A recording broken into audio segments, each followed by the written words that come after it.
Electrocast.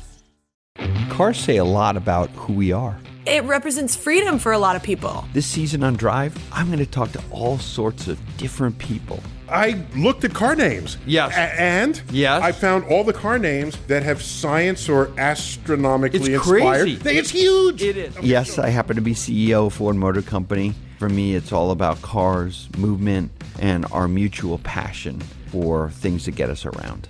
This is Drive, and I'm Jim Farley. This episode is brought to you by Paramount Plus. Ewan McGregor stars as Count Alexander Rostov in A Gentleman in Moscow, the new limited series based on the best-selling novel. Stream it on March 29th with the Paramount Plus with Showtime plan. Visit ParamountPlus.com to try it free. Hold on to your butts. We are changing the course of history as we see it. That is what Western demands. Now, this affects Iris. Iris, where are you? What you feel only matters to you. I do not entertain hypotheticals. The world as it is vexing enough. Iris, I have a tip for you. Don't take drugs! Or whatever movies with Wesley and Iris. Oh, man. What up? What up? And welcome to Or Whatever Movies. That's not bad, actually.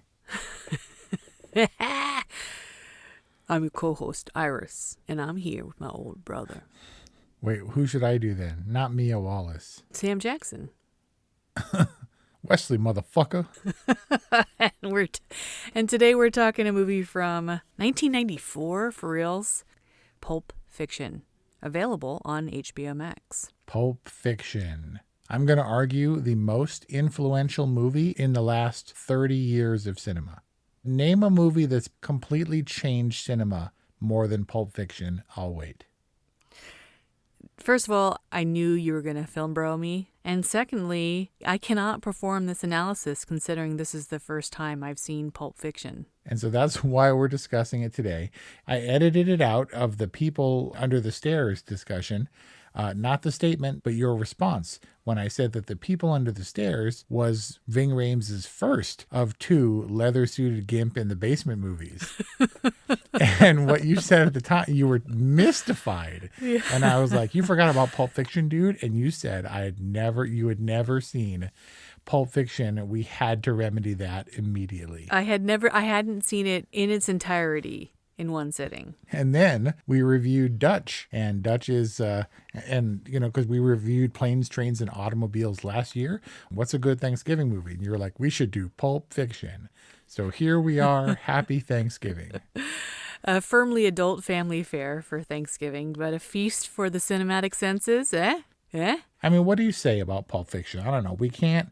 Is it even worth our time to go into film analysis? We just got to talk about our own experiences. Okay, that's fair. That's been our approach pretty much all along here at Or Whatever Movies. I mean, for the classics. I mean, there's no one who doesn't know this movie, doesn't know the dialogue, the trivia.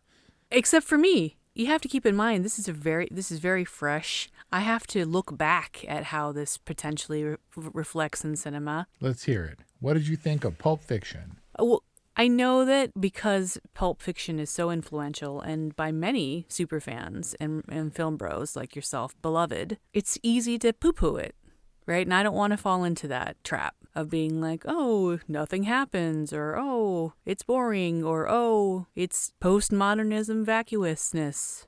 Although it's kind of some of those things, right? I mean, I did. I could have gone into this review blind, but I put it on and I've seen Pulp Fiction more times than I can count. Really? Ezekiel 25 whatever. Ezekiel 25:17, the path of the righteous man is beset on all sides by the iniquities of the selfish and the tyranny of evil men.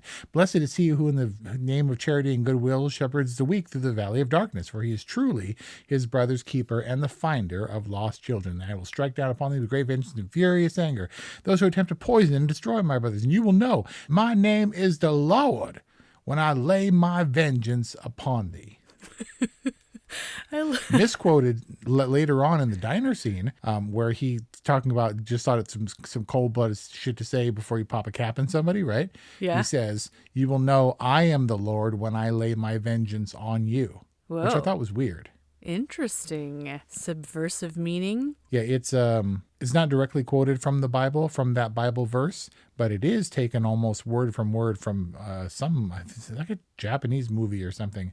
He took that Bible verse directly from that movie. Well, there's lots of different translations for the Bible. What's the best quote in Pulp Fiction? Is it the most quotable, or is it my personal favorite quote? Well, I was going to say my personal favorite, which is, Zed's dead, baby. Yeah, this is a whole exchange, though. Whose motorcycle is this? It's a chopper, baby. Whose chopper is this? Zed's. Who's Zed? Zed's dead, baby. Zed's dead. Which is actually the last line of the movie. Is it? Yeah, well, they ride out in the motorcycle, and chronologically, that's the last sequence. Huh. Story-wise. And then Vincent obviously is alive, having just done the whole debacle with Jimmy and Marvin in the trunk and stuff in the T-shirt for the diner scene. Right. Doesn't Dad literally have that same UC Santa Cruz T-shirt? Yeah, because I went with him to Santa Cruz and found a UC Santa Cruz Banana Slug shirt and bought it for him. And he's like, "What's this?" And I was like, "From Pulp Fiction." And even though John Travolta wears it and they're like making fun of his clothes, it's still a Pulp Fiction shirt, and he wore it all the time. Dad did? Yeah. Yeah, he really did. But I never knew that that's why he wore it. He loves this movie. What are you guys, going to a volleyball game or something? Yep. So when it comes to movies like this that I've seen countless times, I'm always looking for the one thing that brings me joy, the happiness. And Raquel, who played the lady who delivered the volleyball line, who's just like a one-off. It's like one of 3 lines I think she says in the movie. In real life, at the time, was married to the Gimp. The Gimp in the crate in the basement of the pawn shop? Yeah. Like she came in to visit her husband playing the Gimp in the movie, and they were like, well, Harvey Keitel needs a niece. I mean, she's kind of the stakes, right? How do you mean? I would say that Raquel is something that's like true and pure and normal in this otherwise very crazy world or underworld, and something or someone kind of worth living for. I mean, more so than Trudy? Is that the girlfriend's name? Bruce Willis' girlfriend's name? The one with all the shit in her face? No, that's Jody. That's my wife. Not the drug dealer wife. Bruce Willis' girlfriend. Oh, Fabienne. Oh, that's right. Of course. How could I forget? She's kind of like the airhead version of it, of like having a normal life or having something that's worth living for. But Raquel's kind of like a very grounding force in this movie, despite her role being minimal. I don't know, as like a junkyard daughter or something? As just like a real person with a kind of untaintedness or a pureness about her. What about Coffee Shop? Flanneled out and what? Coffee Shop, the manager, whose credit is only as Coffee Shop. Oh. Because he said, "I am not a hero. I'm just a coffee shop." And then Tim Roth cuts him off and like grabs him by the neck. So he's credited as Coffee Shop. It's his trivia that most people know anyway. He's trying to be a hero in like a humble kind of way. Hey, so Wes, is Pulp Fiction a gangster movie or is it a buddy criminal movie? No, definitely a gangster movie. As he said, when they're waiting for Bonnie to come home, if she sees a bunch of gangsters doing a bunch of gangster shit in her living room, then all hell's gonna break loose? Yeah. Some reviewer mentioned somewhere, that's a total sitcom moment. The Bonnie situation? Like basically, yeah, Tarantino's just like subverting a situational comedy trope of like, if my wife comes home and sees all this mess, we gotta clean up these beer cans, buddies. Like that kind of a thing. No, I don't doubt it at all. Quentin Tarantino, his only originality is his ability to put things together in a way that's strangely entertaining and compelling. If you were to list, as many people have done, all the influences, all the direct ripoffs that as a compilation made up Pulp Fiction, it would be shocking. It was shocking that the Bible verse was just lifted completely from another movie. So weird. So weird, and like, how does it all come together other than in the mind of Quentin Tarantino? So you say this is not I thought that this was a buddy criminal movie because really Vincent and Jules they're the heart of this film, wouldn't you say? Well, I think Vincent is a key player, but to me, Sam Jackson steals the show in every scene he's in. But they were at a crossroads. They were friends, yeah, but they hadn't seen each other in a while. He just came back from Amsterdam. They had the disagreement about the foot massage, and then he was all mad at him. "You're going to be a bum. That's what you're going to be. Don't talk to me that way." And You know, if my answers scare you, you should cease asking scary questions. And so I think they were going to part ways, and it wasn't like My Buddy. I think it was more in Bruges, and they were hitmen come together through circumstance, and they had some affection because they were watching each other's back, but I don't know that they were buds. They weren't Murtaugh and Riggs level buddies. Danny Glover and Mel Gibson? Yep. He kind of sums it up when he's like, I respect you and all, but... They spend a lot of the movie griping at each other. Right? Like they respect each other enough to hear each other's gripes. It's quotable, endlessly quotable. My two favorite quotes, going back to your earlier question, are there's two of them, and it's one what you say at parties or in social gatherings where it's time to make your exit and you don't know what to say. For a while, it was Good Will Hunting, where they're having like the awkward moment and Casey Affleck's like, I swallowed a bug, and he walks away. But mine is from Pulp Fiction, where you're standing there and like there's a lull in conversation and it's time to make my escape. And I'll be like, oh man, I shot Marvin in the face, and walk away. Nobody knows what it is. It's actually really ineffective. Yes. Because people are like, wait, you shot somebody in the face? Oh my God. I'm like embarrassed for you for all the times that you've done that right now. Well, it's a small dent. It's in my social graces exterior, my party persona. I don't know. Right? I think it pretty much sums it up, actually. And the other one is hovering over Ving Rhames after the donut car crash when Butch hit him with Fabian's Honda. Oh, right. And the Asian girl is like, he's dead. He's dead. I say that all the time. Is that the one who gets shot? There's the helpful lady who just happens, neither the Asian lady nor Kathy Griffin, but she gets shot in the hip and does a lot of screaming. It's like the most real person, visceral moment in the whole movie. Where the violence actually has some gravity to it. Right, where it seems like a real person who would scream like that. It's not like a movie scream. She's like writhing in agony in the background of the whole scene. And because she didn't actually get shot, maybe it's a testament to that lady's acting ability. This cast is gonzo. Like, how did Quentin Tarantino put together this cast? Or is it just that all of these actors have reinforced their own names over the last 20 plus years? Wait, 30 years. I do think that it was partly because Pulp Fiction is like, because they were in Pulp Fiction and they're a big deal now. But also they came over from Reservoir Dogs because they saw a piece of filmmaking that they liked. Harvey Keitel in particular was a big champion of Quentin Tarantino and got other people involved, lent some cachet. Danny DeVito also was a big supporter. So they brought in a few different people, and Quentin's got the eye for people that can do a good job. And, obviously it's long been regarded that John Travolta was in an all-time career slump, thought he was maybe box office poison. The Weinsteins who produced Pulp Fiction were really adamant that maybe not John Travolta, because do you know who the Weinsteins had up their sleeve to potentially fill the role after Michael Madsen turned it down of Vincent Vega? Drum roll, please. A little nobody named Daniel Day-Lewis. What? Who Quentin Tarantino refused to entertain. He's like, I want John Travolta. And they were like, okay. Wow. What would have this movie been like with Daniel Day-Lewis? Against Samuel L. Jackson? That's intense. That's pretty intense. Daniel Day-Lewis lives in Redondo and wears a volleyball shirt or a banana slug shirt. It seemed to me that Tarantino was subverting everything possible, from the casting to the cinematography to the story structure, and then just the sheer randomness of what is essentially just 2 days, right? Or a day and a half? Yeah, something like that. It overlaps and the stories intersect there, but there are 4 distinct storylines, but it doesn't feel like that because of the anachronistic editing.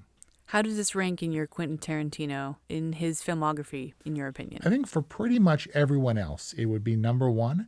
I can't say that is the case, but it's definitely in the top 3. I guess I would go top 2, but I do like Inglourious Bastards. I think it's his best one. They're all good in their own way. I'm going to have to put this at number 2. It seems on the surface to be a kind of a lazy film or kind of lazy filmmaking, and then you realize that it's meticulously crafted. And I think that maybe a criticism for Pulp Fiction is that it spawned a lot of lazy, ultra indie, naturalistic filmmaking that didn't have the same kind of intentionality about it. You started this review saying this is potentially the most influential film of all time, or of the last 30 years or what have you. I think that may be the case, but is that for the best? for cinema. I mean, Jurassic Park did the same thing right around the same time in terms of moving special effects forwards. And we got terrible. I mean, people love Brendan Fraser and the Mummy movies now, but they stopped making those because they really started to suck.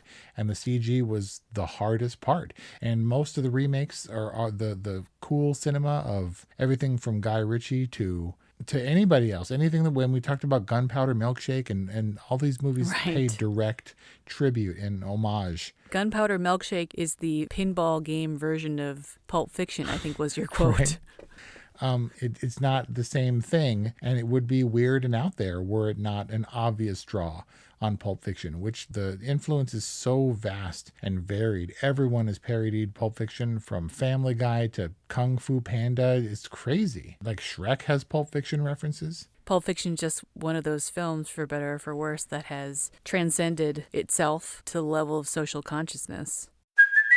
Hey, it's Kaylee Cuoco for Priceline. Ready to go to your happy place for a happy price? Well, why didn't you say so? Just download the Priceline app right now and save up to 60% on hotels. So whether it's Cousin Kevin's Kazoo Concert in Kansas City, go Kevin, or Becky's Bachelorette Bash in Bermuda, you never have to miss a trip ever again. So download the Priceline app today. Your savings are waiting. Go to your happy place for a happy price. Go to your happy price, Priceline. Life is hard, but finding a really great podcast makes the days go by so much easier. Hi, my name is Blue Telusma. I'm a writer, an emotional intelligence coach, and the host of Humanize with Blue Telusma, a podcast where we believe that when you humanize everyone in the room, a great conversation is almost guaranteed.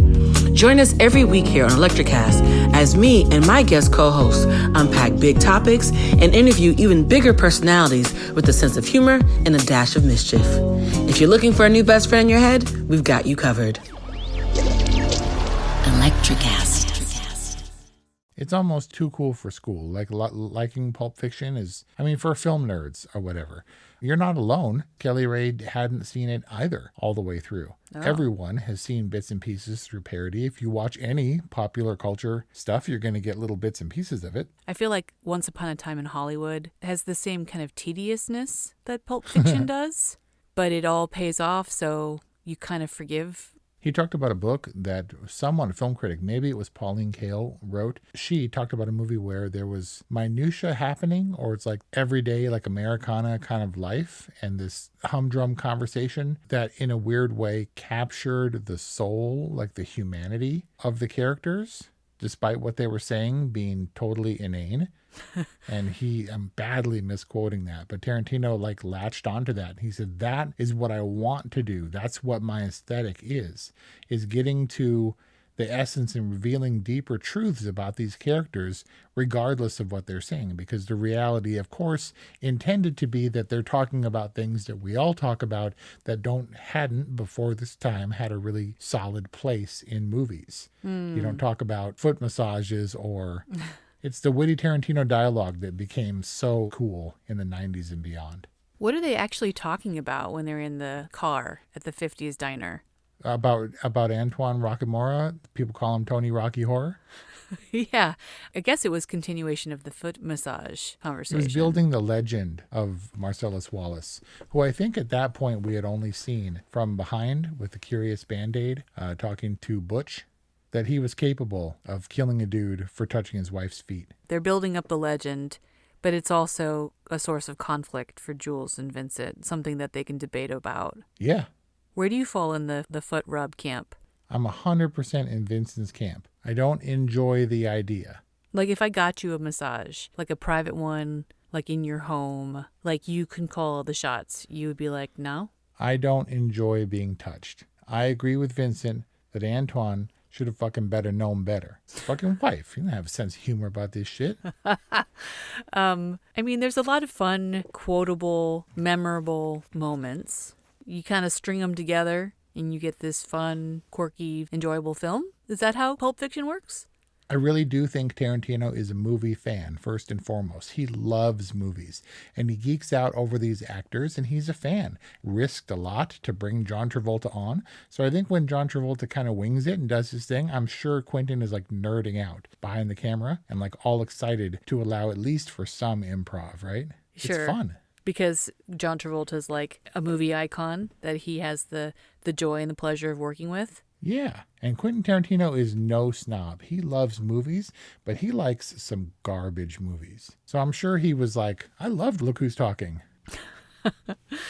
And Sam Jackson's just a mainstay when it comes to Quentin Tarantino's films. Yep, but wasn't until this movie. Lobbied hard for a part in Reservoir Dogs, didn't get it. Lobbied even harder, almost didn't get it. He showed up to an audition and found out that he was against the guy who played My Name is Paul and This Is Between Y'all, whose actual name was Paul. That dude almost got the role, was actually cast. And then Sam Jackson wrenched it away from him. Yes, Quentin Tarantino, mainstay. And I felt like Bruce Willis was the Kurt Russell of Once Upon a Time in Hollywood. Yeah, I can see that until Kurt Russell came along for Death Proof, which was their first collaboration. It's almost more curious to think, why didn't some of these other actors appear again? If Sam Jackson has such staying power and Tim Roth and etc., why didn't Bruce Willis ever do it again? Well, he's retired now. Of course, but why didn't John Travolta ever appear again? Because John Travolta was reinstated and he didn't need Quentin Tarantino.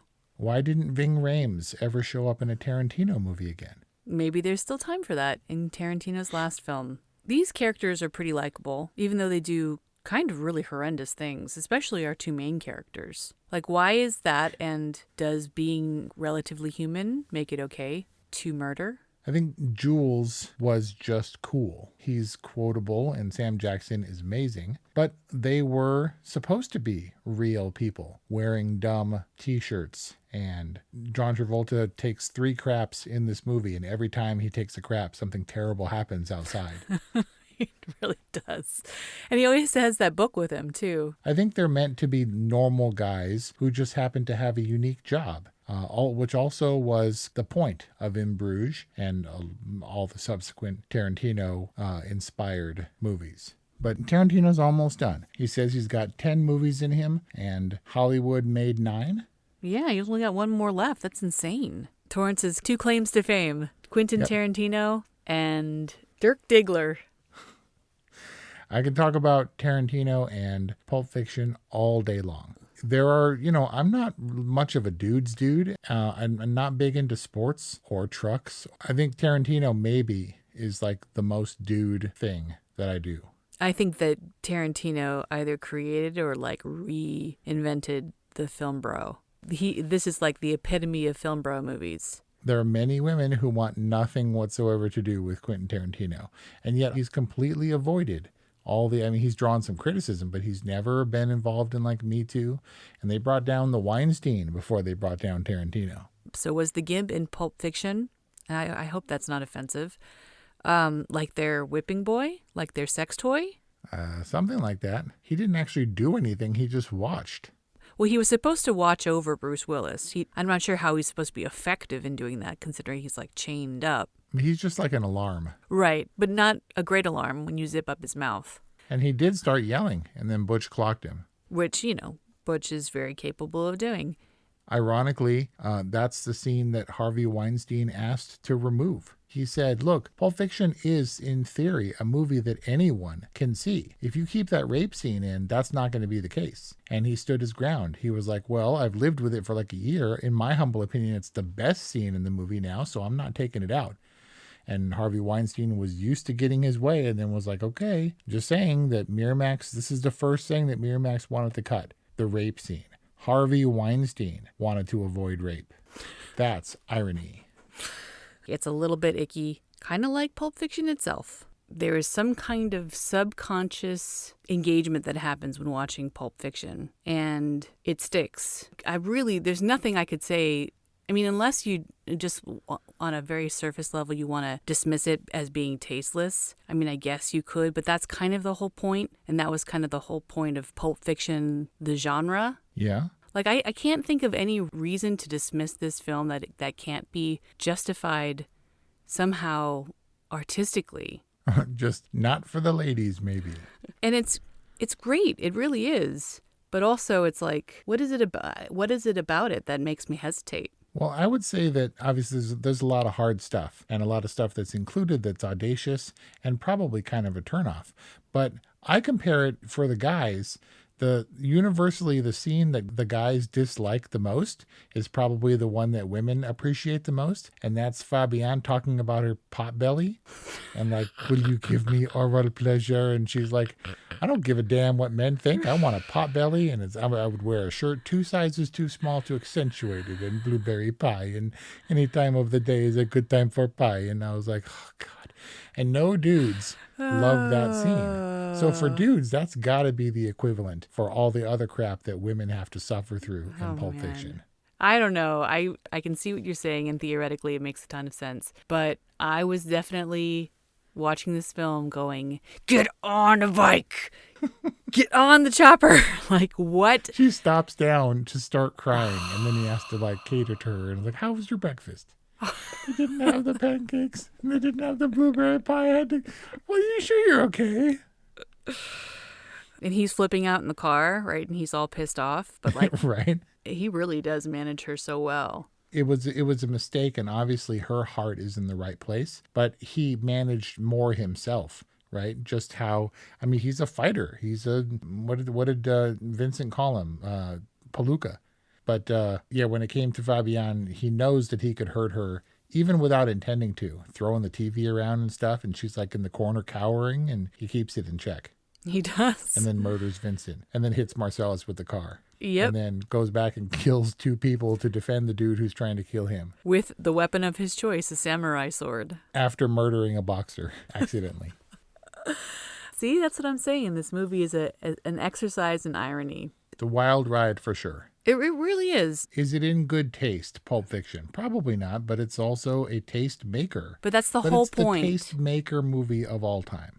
I'll give you time. Hit us up at our hotline, 818-835-0473, and I defy you. Tell me a movie that's more influential. Not a better movie, not your favorite movie, but one that contributed more to cinema for better or worse than Pulp Fiction. Or whatever movies at gmail.com, or whatever movies.com, or wherever you get podcasts. Wes, your final rating is? I didn't like this movie when I first saw it. I like it very much now, despite the fact that it feels dated. It itself, just the reasons that this movie is good, is ironic. And despite the fact that it was a little bit gross, it became the height of style and cool. Even though none of these guys are really cool, except Jules, who's pretty cool, but who has a hairstyle outdated by 30 years. Right. I read somewhere that was just a PA mistake, that he was like sent out to get hair, and he was like black hair, and he got the jerry curl instead of the afro. Right.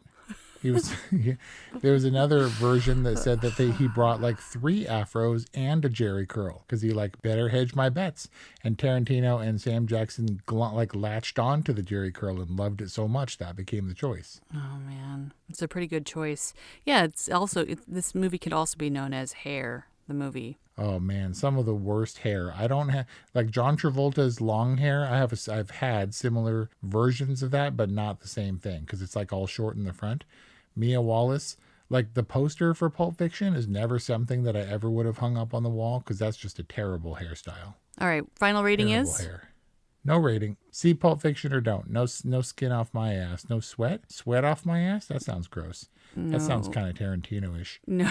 But no skin off my back? If you want to know and understand movies, like in your case, I feel like it's essential that you see Pulp Fiction so that you understand. But maybe not. I've been, people don't care about movies. I hope if you're listening to this podcast that you do. In that case, Pulp Fiction, absolutely indispensable. Really? No rating? I mean, I'll give it a totally, but nobody's going to listen to me. Can we? Yeah, maybe let's just go ratingless. All right. I'm down with that. Yeah. You can't give this movie a boring. And there you have it. A movie that defies ratings. Pulp Fiction from 1994. Available now on HBO Max. If you enjoyed this discussion, check out our other Quentin Tarantino discussions, including Once Upon a Time in Hollywood, Jackie Brown. Once Upon a Time in Hollywood, one of our earliest reviews. Yeah, it was. And 200 plus other movie discussions at orwhatevermovies.com or wherever you get podcasts. Thanks for listening, and we'll see you next time. Electricast. Welcome to the Candle Power Hour. Come with us backstage behind the scenes of show business spanning over 4 decades and bringing you the experiences that can only be told by the people who were there. Our guests are from the A-list, the F-list, and everyone in between. Get set for some of the most insane, hilarious, and inspiring stories you will ever hear. I'm Mercury. And I'm Diego. Your host for the Candle Power Hour.